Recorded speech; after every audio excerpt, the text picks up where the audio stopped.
welcome to episode 34 of Perils of the Warp. I will be your host, Roman, and co-host as always. Huh? What? Oh, we started. I didn't hear the music. I'm John. I'm gonna kill him. Sorry, I was busy looking through shit on my phone. Not important shit. I'm just on Facebook page. Because I'm a social media skank. Anyways, so go over a couple things as we go through this. One is something that's real from John. Me, I'm gonna throw you something a little bit of a hypothetical and how I would like to see something. But we're gonna start off as we always do Hobby with hobby progress. progress. I was saying hobby progress thinking that it wasn't hobby progress. It's gonna be hobby progress. I've been playing with mud. So I'm finishing up the basing for my knights for the Alamo GT. I'm not technically playing in the Alamo GT. I'm just the ringer. If enough people drop to where it ends up at an odd number, I'll end up playing a game or two so that somebody can get the points that they deserve instead of just the minimum. I've been putting together my Iron Havocs for 30k. Okay. I have 15 of them. 5 with rocket launchers and 10 with las cannons. Okay. I started putting together my Leviathan. I'm just waiting to get a good... God damn it, I'm doing it again. Fuck you, Will. What? Apparently I say a lot on the Okay. podcast. Good. Okay, I'm going to try to stop that starting now. The only thing I'm waiting for on the Leviathan is I'm going to get the Contemptor body out of the next Battle Betrayal of Calth box that I buy, and just use it as a dead body for my Leviathan to step on. It's a damn shame. Yeah, well, nobody needs that many Contemptors. What are you talking about? You can run the fucking Fury of the Ancients in Heresy, and you need 5 Dreadnoughts. I must now rethink my whole life. Yeah, you can have 4 Contemptors and a Siege Dreadnought as troops choices, and you need, for your HQ, you need like the... Iron Father or whatever? Yeah, the Iron Father, and then some other thing. Interesting. I think maybe a Primus Medicae, I'm not too sure. Interesting. But you need those 2, those are your 2 HQs, you have 5 troops choices. That's pretty much the army. 2,000 points. Yeah. I know there was one that I was interested in doing. It's the one that Predators with autocannon turrets specifically become your troops choice. Yeah, And I just wanted to make like a full tank list. Okay. But I hadn't heard about the Contemptor one yet. I must have glossed over it. Fury of the Ancients is a Rite of War in Heresy where you can, like I said, I think it's Dreadnought choices, not just, it doesn't limit it in any way, but Dreadnoughts are a troops choice. That means box dreads too, but they're not as good in Heresy. But they're still, viable. cheaper. They're still cheaper, so if you just want to run like some box dreads, like, even if you want to run like 2 box dreads, 2 Contemptors, and a Leviathan. And a Leviathan, that should be good. And you probably have some room for like maybe a heavy support squad or something like that. I will look into that. So that's why I was saying it's cool, but if you can maybe even try a different Rite of War, and especially if you're running like Iron Hand or Iron Warriors or something like that, they could benefit from shit. Yeah. That'd be pretty cool. Yeah, the thing is, they come with 2 Rites of War that are specific to the Iron Warriors, and I like them both very much, so I haven't looked too much at the other ones. Even for the Thousand Suns that I'm starting up, they're... fuck. That's twice I've said since I said I'm going to stop. Don't worry about it. You're aware of it. Bodyguard of the Crimson King, I think it's called. They take Terminators as troop choices. Okay. And it's the same thing. God damn, I do it a lot. Okay. It's the... it's almost the same as Pride of the Legion. Okay. But it has some minute differences. Okay. But you get to take Sekhmet instead of regular Terminators as troop choices. Nice. So, I'm waiting on my second met to come in, but I have built my Osiren Dreadnought Mm-hmm. and am working on some HQ choices. Cool, cool. Other than that, I do believe that is my hobby progress. All right. As for my hobby progress, been working on the commission, like I always am. But I've also done some heresy stuff. Just right before the podcast, I was working on some catapracty, um, terminators for heresy. I mean, let's be honest. Any hobby progress for myself is gonna be heresy. I'm not really focused on 40k, and I'm thinking about delving back into AOS, but that's gonna take some time. Um, when it comes to heresy, again, the just right before I was putting some metal on my Cataphract Luna Wolves. Um, what else have I been working on? I've got my Justerans pretty much prepped to be primed with the rattle can. Uh, anything else? That might be it for me. Um, like finished off like the even my tactical squads for Heresy. I've finally put the heads on there, and I'm trying to debate whether or not like the little captain's plume, the crest, if I want to do it red or black. I kind of like the black as kind of like a monochromatic kind of look for the Legion. I did prefer the red. So yeah, maybe I'll put a picture up on the Heresy Resurrection page, which you can join up by, every once in a while we put it up on Red Star, kind of things like that. But just search up Heresy Resurrection. It's the Heresy kind of community for San Antonio specifically. But other than that, join the I think it's South Texas 30K, which is for all of South Texas, basically, like Houston, even up to Dallas. I know And then it's pretty much just a obviously, Texas one. obviously, not all of our listeners are going to be from Texas. Yep. Eventually, right now, all Hopefully. 7 of our listeners are from Texas. But Yeah. But yeah, if you're looking to get some heresy and go there. But yeah, as far as actual hobby progress of painting, that's all I've done. I bought a box of the Burning of Prospero, so I have that now. So I was just putting together the Tartaros Terminators on there because I have a lot of MK3 now, which I'm happy about. But I have to kind of finish all that. So I'm still working a lot on Heresy. And like I said, for AOS, I have a majority of my Stormcast done. I just have to do like some basing, maybe some last touches here or there. And I pretty much have my Stormcast list done. As far as Seraphon, they're going to be very down the line. I might even wait until they get a Battle Tome update, which could be on the horizon, because it looks like with Loon Curse, they're branching out from the Stormcast stuff, which is cool. finally, Yeah, so with the Loon Curse, I guess it's going to be part of different things, but it looks like Sylvaneth and the Gloomspite gets, but they're what are those things called? Squigs. They're squig riders specifically. So they're doing that. I'm hoping maybe they do something with Seraphon where they can get their Battle Tome update, because that would be awesome. I know a lot of people do like Seraphon, myself included, and I want to see an update. So I might do that before, or I might just hold off on my Seraphon until then. As far as anything else, that's pretty much it for my hobby progress. Let's move on to games played. Since the last time we've met, played 2 games of Heresy against you, I think. yeah. I think we've played at least 2 games. One, I completely took the wrong thing at 1,000 points, and I felt extremely bad. So at 1,000 points, I was able to put in a Leviathan. A fully decked out Leviathan. A fully decked out Leviathan. Phosphex launchers, ceramite plating. Mm-hmm. Ceramite plating, extra armor, I guess. I was able to put the Grav Bombardment,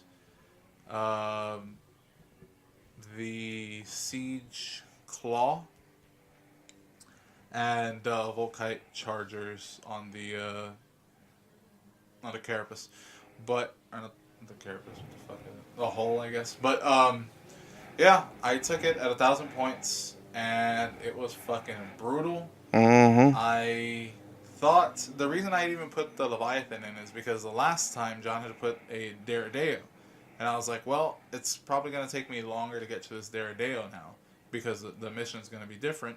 So I was like, all right, let me bring the Leviathan. I'm sure he's gonna bring the Deredeo. He didn't.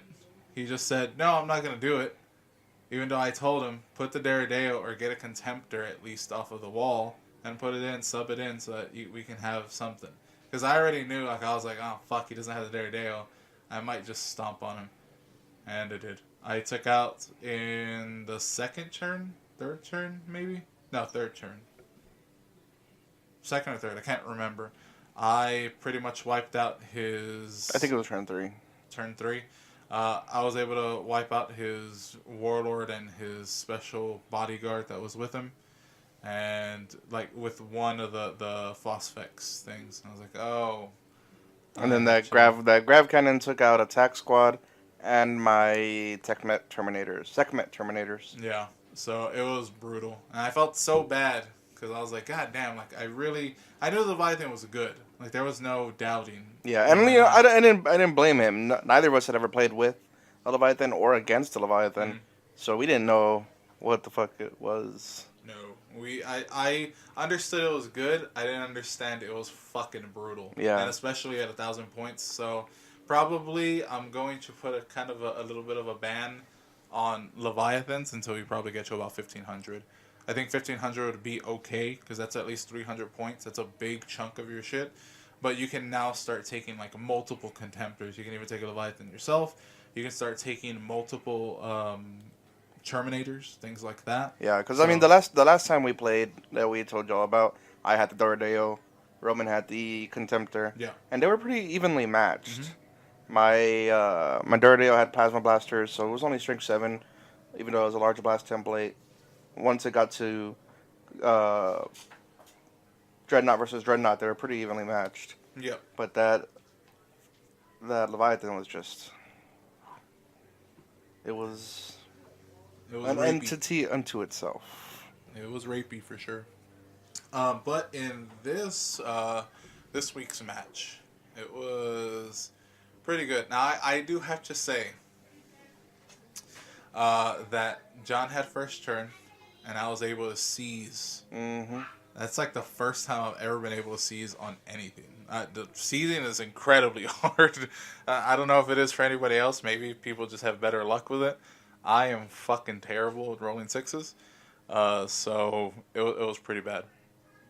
But I was playing my Luna Wolves as normal, and John decided to play something completely different. Mm-hmm. I played Demons of the Ruined Storm. And I had fun with it. So my list was a Demon Lord, otherwise known as a Great Unclean One. And I had 2 10-man units of Plague Bearers, otherwise known as Lesser Demons, and 2 20-man units of Possessed that I used Cultists for, because none of these things actually have real models from Forge World. They're just kind of like use your own, so I used Demons because that's what they are. Yep. And they customize very well. You can literally have 10 different units of demons, of lesser demons, and have each one be different from the next one. So I tried it out, and I enjoyed it very much.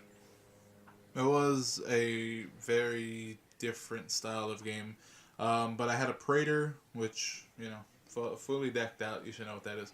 But I did have one of the new kind of things that came out with Book 8 was they have Psychana. And Psychana is just something that you can take for a normal... so you can take for any normal HQ. But I took the... I think it's called the Chagorian Dread Plate. And what it does is it gives you a 3+ invul save against any attack from a unit that has the demon or Demon of the Ruined Storm rule. So that was really, really cool. Other than that, I did have a Contemptor with the Karis Assault Cannon, a Havoc Launcher, and then I had a Terminator Squad, which was just Power Fist Combi Bolters, Cataphracti, and then two Legion Squads, all that kind of jazz. So that was my list. It was a very, very different game. The fact that his greater demon was a fucking beast, and I do like the fact that they have the rule for their turns. First turn you get +2 to strength and toughness, I believe. Mm-hmm. 3 and 4 is 0. 5 and 6 is -1, and if you ever get to a 7th, it's -2 to strength and toughness. So it's a really cool chart, and it kind of favors that. In this one, I kind of wanted to get as in your face as possible. I realized that was maybe a bad decision on my part. I probably should have played a little more defensively, kind of bunched up, maybe put in shots where I could, and then maybe put in my Praetor where I needed him, and Terminators, tacticals, and take on the smaller things like your, I don't think they're called cultists, but they're... No, they're possessed. Possessed. Possessed auxiliary. So the possessed auxiliary. So I should have played a little more defensively. But because of the mission, you did end up winning because it's based off of units that you kill. We were only able to kill 2 units off of each other. And then you roll on a d6 chart. I rolled 2 6s. I was rolling hot. You would think that's really good, but in this mission, it's actually minus D3 points. And I rolled fucking 5s on those. So it was -6 points for me. And then John got... I rolled like a 1 and a 2. Yeah, he rolled a 1, which is no victory points. And then he rolled a 2, which is 1 victory point. So it was... He basically won 1 to -6. So it was fun. But the thing that's... and I guess that's pretty much it for the games played. But when it comes to me and John were kind of talking about this afterwards. We were having our usual smoke afterwards, after everything, our hookah, and we were talking about how 7th edition is just kind of feeding the narrative in me, or not 7th edition, Horus Heresy, because it's based off of more 7th, or you would say 6th. But 7th edition, as we know it, that the like weapon skill to weapon skill, like the way that works out, and how HQs really show off that they're HQs when you're fighting against a lowly sergeant or just tac squads or just something smaller, and then you really see the difference when like you go into these the greater demons and the Chaos Lords, what you had, right? It was the Chaos Lord? Yeah. Like how you see the Chaos Lord and a Praetor. But you would think, like, oh, okay, they're evenly matched. And it's not really because of those first 2 turns. They're really that much more powerful. And it tells the story. And I like that aspect of Heresy. That's why I've really fallen in love with Heresy. What about you, John? What was your take on demons, since you were the one to actually play them? I think that at 1,000 points, it was a fun list, but I can seriously see, like, outside of Centurion, once you start being able to have more than one monstrous creature, I think it's going to be an amazing fucking army to play. Everything's just so customizable. You can have, basically, fuck. I'm trying so hard. It's fine. So you can give a unit a single assault rifle attack, basically. It's strength 8 with armor bane AP 3. Uh-huh. Now you only get one of those per unit. So if you take it on a smaller unit, like even a 1-man unit of a demon brute, you can have 3 or 4 demon brutes pop out that have that one gun and use that as your basic drop pod with melta guns inside of it. then you can give a 20 or 30 man unit of lesser demons rending, and just have them be AP 2/16s. It can be devastating if you put the right rules on the right pieces. And I enjoy it very much. Yeah, it looked really interesting, enough so that I was looking at it and kind of wondering, I already have, like, the second Legion that I really want to do is Emperor's Children, because I just love Emperor's Children. And I was thinking, well, if I can ally them now because they are the Brotherhood, they're basically treated as the what is it, Heralds of the War Master or whatever. They're basically battle brothers with any Space Marines, any traitor Space Marines, and I was digging it. I was thinking, oh shit, I could take maybe some little lesser demons or maybe even some speed cavalry to really just like do a flank, since they come out of the Warp Rift. The Warp Rifts. If you do take them as an ally, though, you only get one Warp Rift. That's fine. I can just fucking place that where I need it. Fast cav, just fucking go right over there. Try to get into a bit of a charge distance, and then just come in with my cacophony and sound blast everything off the table, even though it's not very good. But yeah, that's the cool thing about Heresy, is that now you can do that, and you can make it kind of fluffy. You can even make it like a later Heresy kind of thing with the demons and the Space Marines working together that aren't the Turd Bearers. So honestly, Heresy's where it's at. I love it. This might just become Heresy Cast.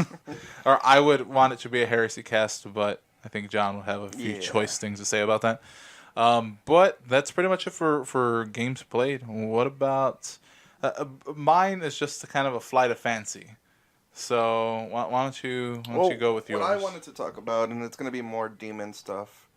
Okay. More chaos stuff, which I know I talked about a lot in the last episode, and probably even some on the episode before that, when Demons of the Ruinstorm rules first came out. Everybody's enjoying the demons, so you can't really fault people for talking about them too much. So the thing is, I was at Grimdark Games last Saturday, and they were doing a 2,000 point ITC thing, and at first I was like, oh man, this place is packed, I just want to build my Heresy stuff. But after a little while, I was getting really interested in watching these games. It's not every day you get to see the tournament mindset truly at work. And so there was this one army that kept catching my eye, specifically because it was chaos and this was a serious ITC event. And I was like, okay, that's, you're not going to get too much chaos. It's not going to be the least numbered army at any event by far, but it's still not one of the top tier armies, and this guy was just doing really good. And first of all, I don't know if you saw the picture that I put up on Red Star Gaming, Roman, about his fully painted army. Yes, it looked really cool. Hey, and shout out to his movement trays, dog. I like them. Yeah, he had movement trays for his demons. I really did like them too. Oh, apparently, just to kind of interject, apparently movement trays are coming into the Apocalypse games. The Apocalypse, the fucking box that they're releasing for it, apparently is going to rely on movement trays. So it's going to be like a different way to play. It might be even like the old school Epic 40K, how they used to do that. It might be something like that. And that might be something I'm super interested in. But continue. So first of all, his paint scheme, it's more of an ode to 30K World Eaters, because it's primarily white, but instead of the blue shoulder pads, it's red shoulder pads. And his berserkers are made with the kits. I don't know what they're called, but they're the Age of Sigmar Khorne kits. Not the Reavers, not the humans that don't have too much armor on, but the guys above them that are heavily armored but still human. So they were really cool looking models. He was playing 3 Hellbrutes with rocket launcher last cannons, and 3 units of 30, I think, or at least 3 units of 20. It might have been more than that. Okay. But it was a minimum of 20 bloodletters per unit. Plus the Demon Prince of Khorne from the Demons list. Remember I had talked to you about him in the last episode? He's a night killer. Yes. Uh-huh. And he for his berserkers he had Chaos Lord, Mark of Corn, obviously, Mm-hmm. and the priest. I forget what he's called. The Dark Apostle. Okay, yeah. The new one? Yeah. No, he had made his own. Oh, okay, It cool. was a very corny Dark Apostle. Fair enough. And then he had 3 rhinos to carry his berserkers. Okay. So, the game where I pretty much just stopped building my shit to just watch him, he was playing against Katachan. It was 3 Bane Blades. Oof. Okay. It was 3 Bane Blades plus a bunch of characters. The Engineers to fix the Bane Blades and some wizards, whatever you call them. Primaris. Psyker, yeah. Yeah, it's a primary psyker. Plus, he had these little Forge World models. They were little, like, buggy type things that it chooses a vehicle, an Astromilitar vehicle, and that Astromilitar vehicle can reroll all field hits. Interesting. So, it was not an easy list. It doesn't sound like it. But first turn, the corn player sees the initiative, Okay. and he moved his rhinos up and into cover behind buildings so that the Bane Blades couldn't see them. But he left his 3 Hellbrutes out so that they could see the Bane Blades, and all 3 of them shot at the middle Bane Blade and didn't kill it, but came pretty close. Okay. Like, left it with like 6 wounds maybe. Oh shit. Okay. And that was pretty much all he was able to do on first turn. So it goes to his opponent's first turn, and he made the mistake of not moving anything. He just stayed right where he started and shot the shit out of the fucking World Eaters player. He popped, I think he popped all 3 rhinos. No, he popped 2 of the Hellbrutes, and yeah, I think all 3 rhinos. Mm-hmm. Shit. Yeah. Wow. And so it goes to turn 2 for the World Eaters guy, and I'm like, alright, that's it. These demons are coming in. This guy is fucked. Oh. So his berserkers go into the buildings, and his demons drop in. And he did something that I didn't know was possible. Mm-hmm. In ITC, first floor blocks line of sight. Yes. And it was a necessary creation to stop or to help mitigate the Alpha Strike. Yes. Unfortunately, there is a drawback to that. Okay. And even the guy playing the World Eaters was like, yeah, it doesn't make sense, but it's rules as written. Mm-hmm. I'm sorry, this is what's happening. Mm-hmm. So he was charging out of the buildings into the Bane Blades. Because he was on the first floor of the building, the Bane Blade couldn't see him because of ITC rules, Yeah. so he got a free charge, no Overwatch. Oof. So then the fucking 60 plus demons came in and just fucking raped. He threw the 1 Demon Prince at 1 Bane Blade, almost killed it. He crippled the fuck out of it though. Yeah. And the other 2 Bane Blades were just like gone. So the guy ended up with 1 Bane Blade, and he was just moving it and shooting and trying to just keep distance between all the other charges. And of course, the Bane Blade, even just 1 Bane Blade, still has a lot of fucking guns on it. Yeah. So he was just shooting the shit out of the guy. He still had the little buggy, making it re-roll all its misses. So even though it was like hitting on 5s because of how much damage it had, it was still re-rolling. He was able to get off some mortal wounds with his characters, and he had an assassin that did something, but died pretty quickly after that. So it was just, the World Eaters guy didn't have an easy win, but it was definitely never gonna be a loss. And I was just really enjoying that match. And I have his name here, which is why I was playing on my phone earlier. So his name is Kevin Pilgreen. I didn't get the name of his opponent.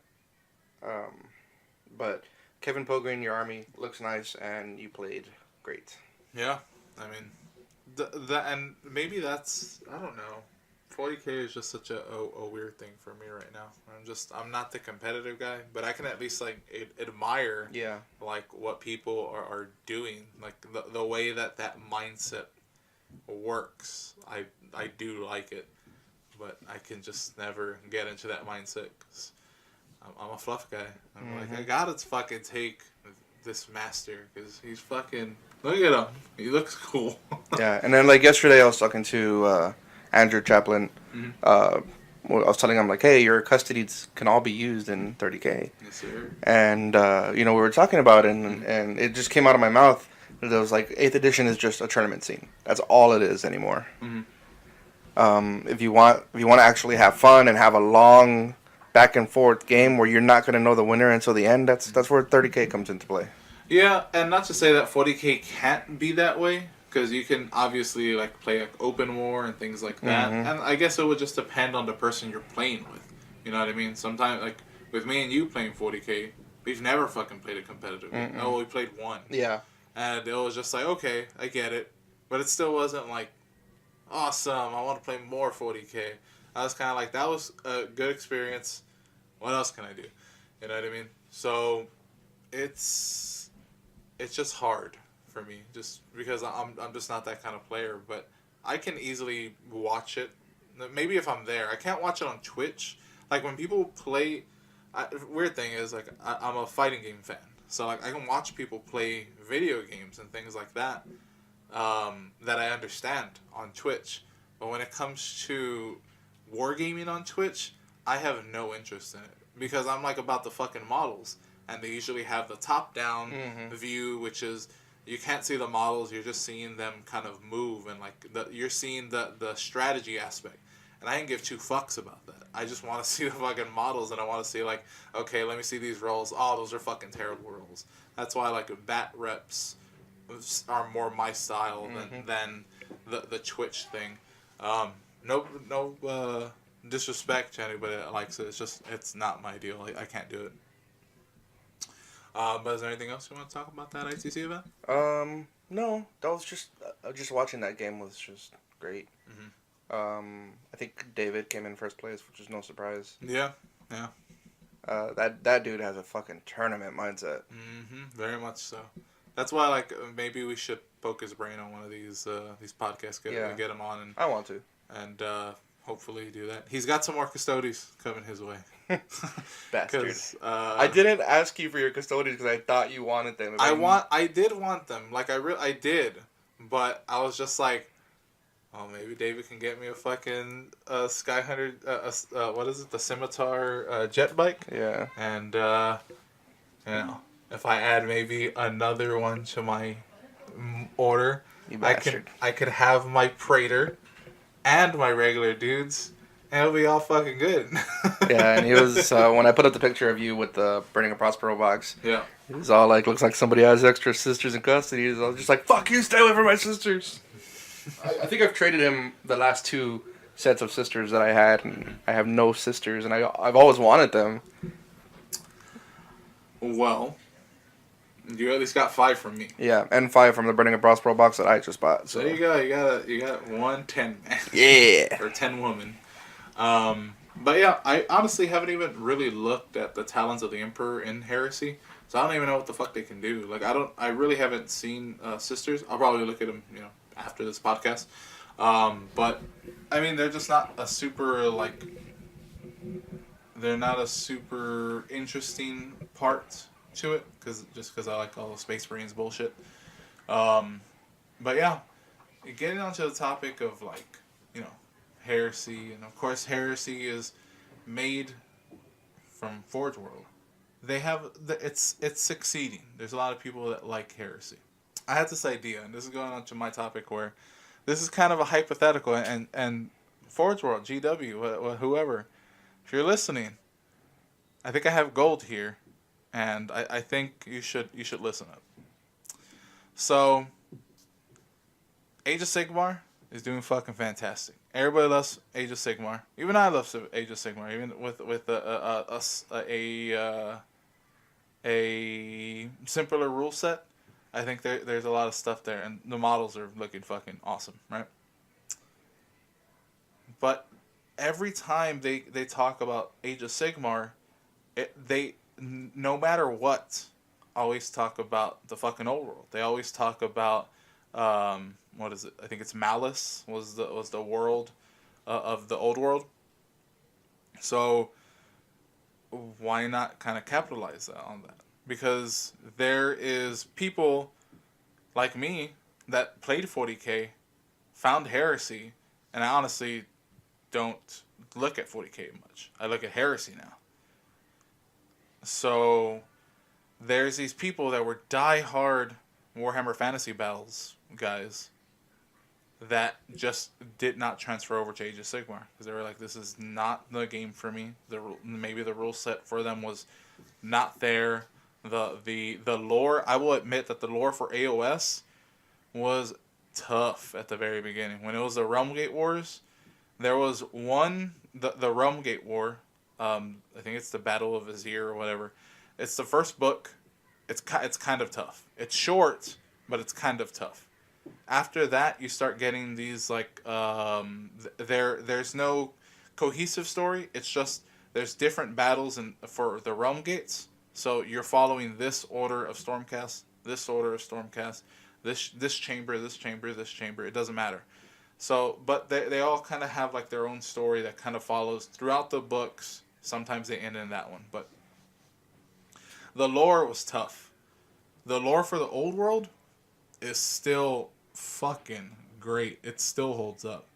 And I've been digging into it like little by little, seeing some videos. I now have the Tamra Khan as you learned from last episode. I have the Forge World book for the only book that they had for the Warhammer Fantasy Battles.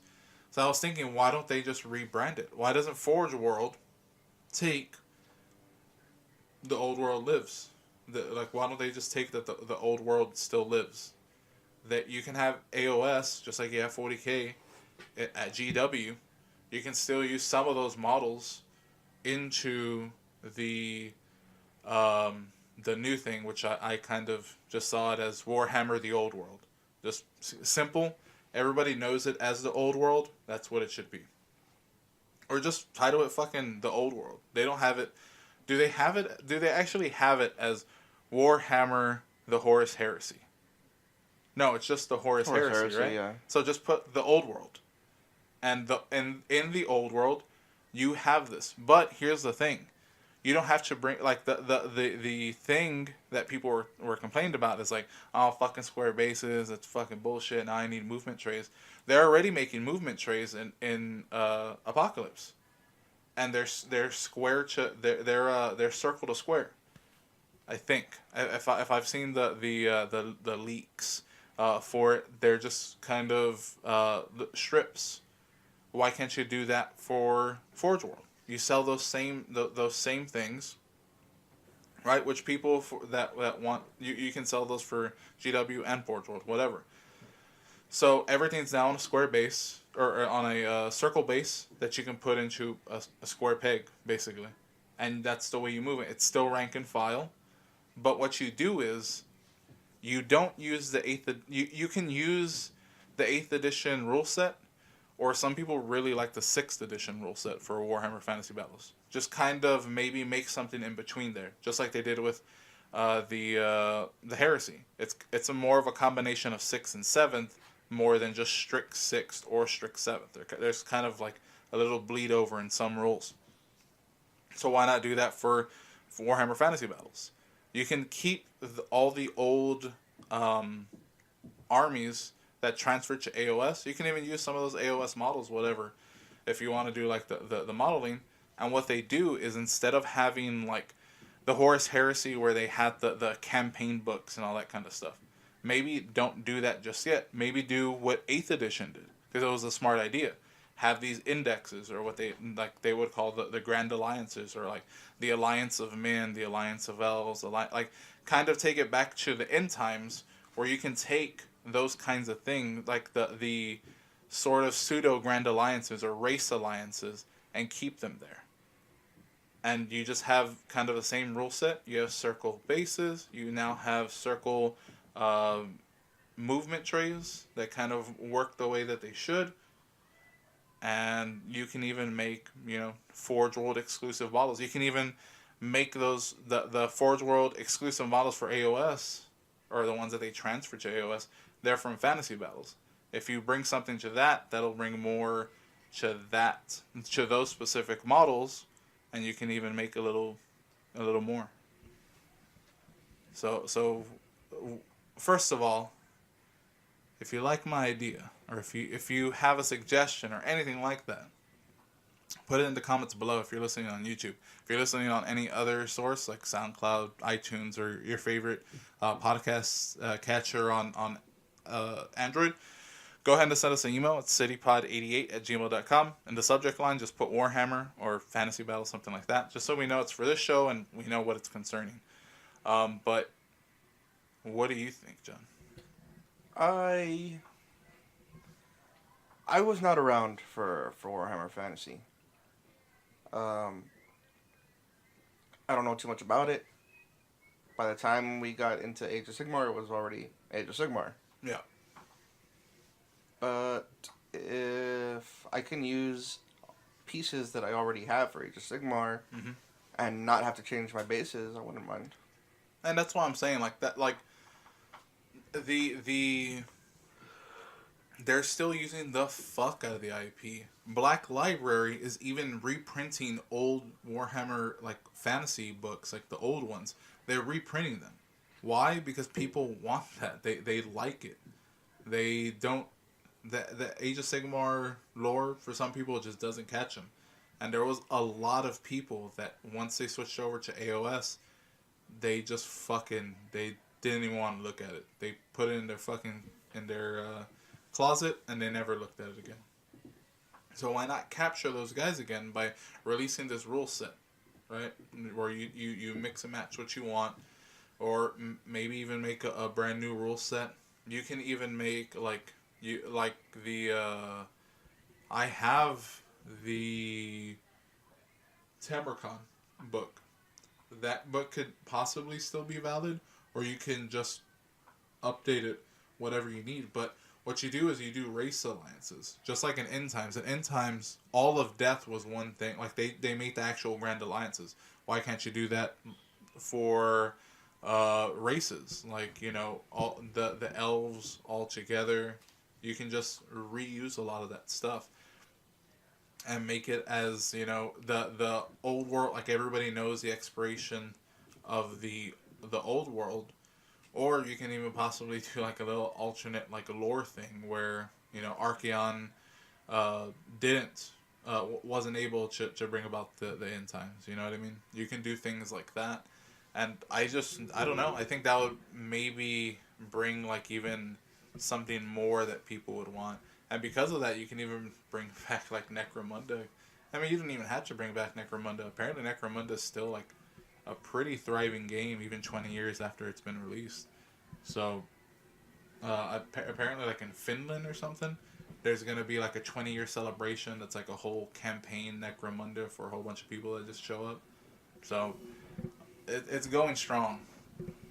And my kind of interest in fantasy had always been there, because when we joined 40K, I had started looking at the fantasy battles, and I really liked it. But at that time, it was already like End Times was already creeping, and I just thought it was gonna be like, oh, this is an awesome like big campaign that they're planning. It wasn't a campaign; it's just fucking they're killing off the old world, and they're gonna start up Age of Sigmar. So I never got into fantasy battles, and I have a really soft spot for that old like Tolkien type of fantasy, that kind of old school fantasy, and that's why I want to play fantasy battles so much. That's why I'm like, pressuring you to try to like get to see if I can garner some interest on fantasy battles, because I do want to try it, and if they were able to hear this, maybe it's like putting it out into the universe, you know what I mean? And once you speak it and put it out into the universe, that the universe will take it, and maybe it'll get into Forge World's mind that maybe, hey, this is something that we could actually do. And since they can, like I said, even the 8th edition rule set was all right. You can just tweak it a bit, and you're golden.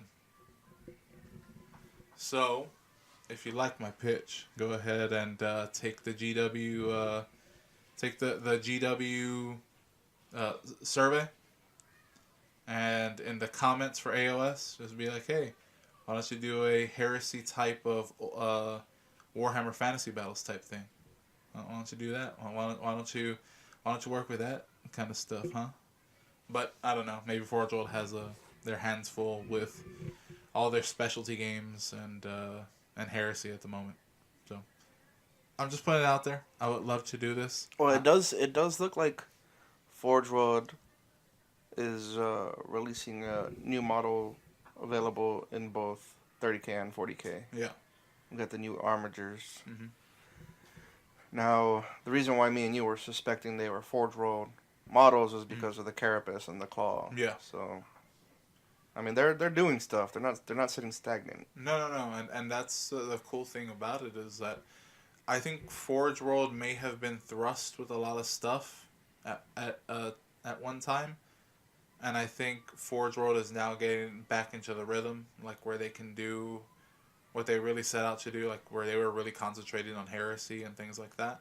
So I'm hoping that kind of frees up some stuff and they can do things. I think GW itself should have they really should think about like having a specialties department, like a specialty games department. Not take away from Forge World and not take away from your 40K team, because now that they do have it now as they have a 40K team and they have an Age of Sigmar team. They do not cross over. They are the teams that they are, and they focus on their games. That's why they're getting so much new content. You know, everybody thought like, oh, you know, it's the year of 40K just because of Abaddon and all this kind of stuff. But they haven't slowed down on AOS, and that's because they have two different teams. So why not with Forge World have a an actual Forge World team where they can focus on that kind of thing, like Heresy and maybe even the thing that I'm suggesting. But then they have a specialties team that does take of Blood Bowl, Necromunda, everything else, that all those little specialty games, the Adeptus Titanicus. Those kinds of things should be done with their own department, where they should be doing that, and Forge World should really focus on what they do. A small part of me wants to play Titanicus. Yeah, for sure. I look at it, and everybody says that it sounds very overwhelming when you're looking at it and like the first time, but they say just play through it and you'll be fine. Like you'll start understanding it. And it looks cool when Jay put up on the Red Star thing when he was playing with, I think it's Robert Steele. Mm-hmm. When they were playing their first Titanicus game, I was like, oh shit, this like looks like a real game, because it sounds weird, but it never really whenever I saw it, it never looked like a real game. It just looked like just little robots, big robots, and it never looked like an actual game on the field. You know what I mean? On the table. And then when I saw that, I saw like everything they did, and I saw the arms missing and things like that, and how they were describing like the what is the destruction table, explosion table, whatever.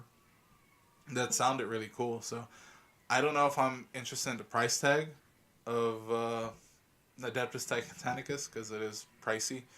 But I'm interested to give it a whirl if anybody has it and is open for a teaching game. I'm game. But yeah, that was my pitch for the old world. And is there anything else you want to do before we wrap this up, John? Well, yesterday we took a painting class. That's right. This weekend, which by the time you hear this, it'll be over. But it was the Nights at the Game Table live. British boyfriend. Yeah, John's British boyfriend. Probably listen to this and it's like, what the fuck? But the Nights at the Game Table are kind of doing a little convention that's taken up about 4 days. And yesterday, me and John just wanted to go into Grimdark and play a heresy game. We did end up doing that, but before then, we were taking a class from Aaron Lovejoy, I believe is his name. He's a Crystal Brush winner. 9 Crystal Brushes. 9 Crystal Brush winner. And a couple of Silver Demons.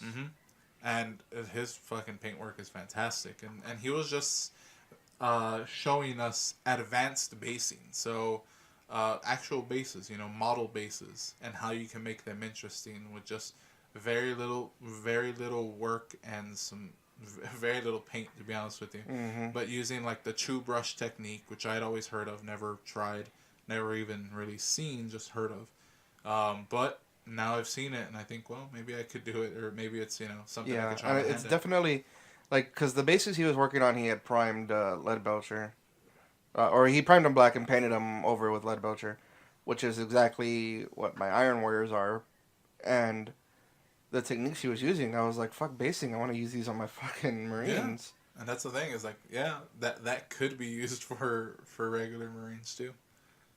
For weathering, I was really interested in taking the weathering class. Unfortunately, I have to go to work, and it's too close to cut off before I have to go into work. So unfortunately, I can't attend that one. But I really wanted to do the weathering one just because I like the weathering. I like especially for heresy, it's so important. Mm-hmm. So I was just thinking about doing that. But um, it was a really good class. 2 hours flew by. I didn't think it was going to take 2 hours, but it actually was 2 hours.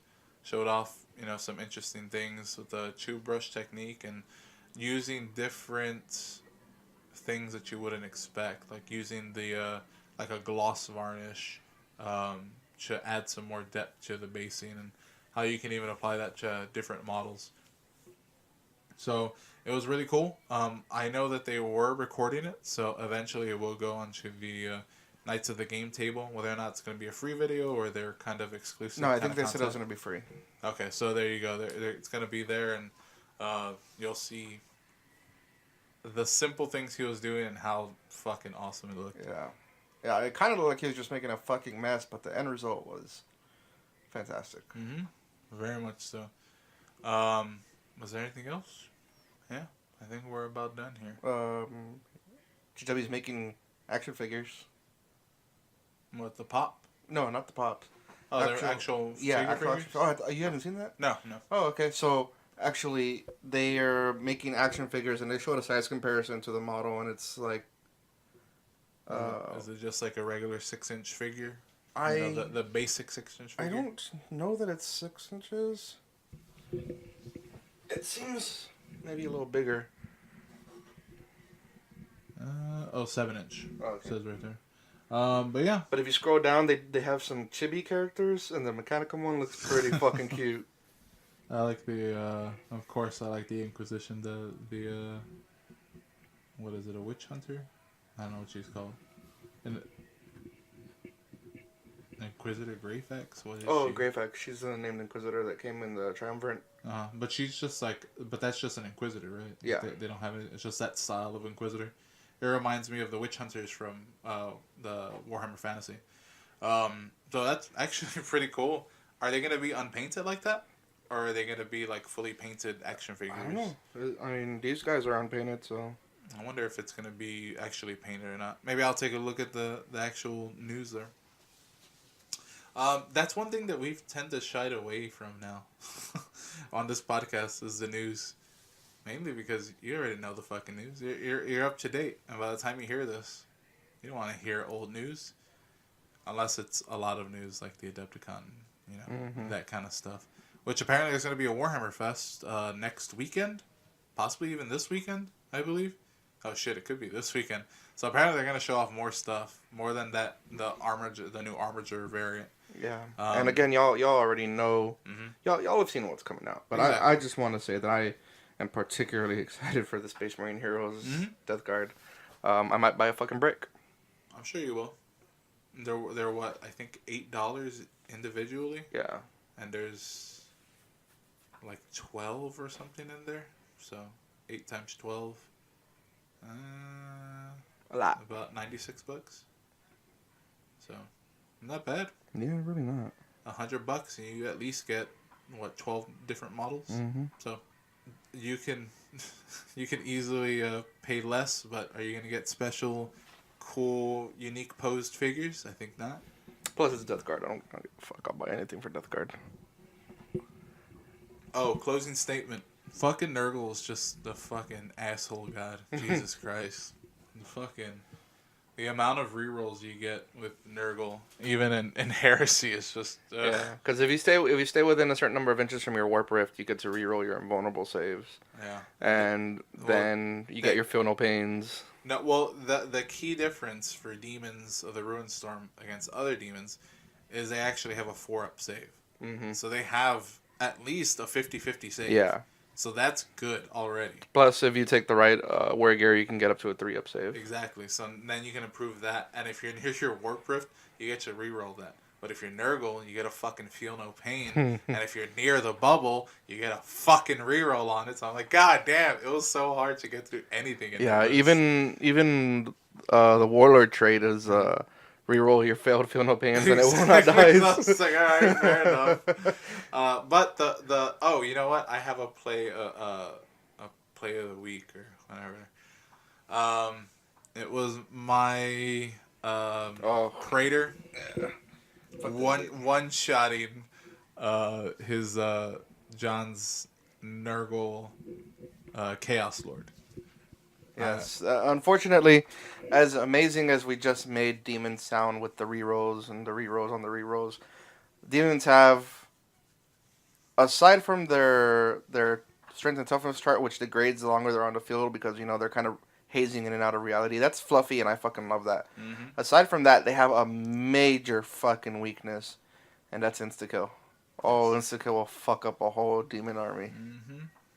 And with a Praetor with Paragon Blade and getting to mastercraft some stuff and digital lasers, dual wielding. And you don't even need the insta-kill rule, because if your strength is double my toughness, it's automatic insta-kill. So, Terminators with Power Fist, that's insta-killing. And when your strength is double the toughness, you also don't get your Feel No Pain rule. Mm-hmm. So the first 2 turns, that was mitigated by the chart, which was giving me +2 and +1 toughness. Yeah. But once it got to the no modifier, I was at regular toughness 4, and that's when insta kill, because the demons, even the lesser demons, have 2 wounds, but doesn't matter. Insta kill.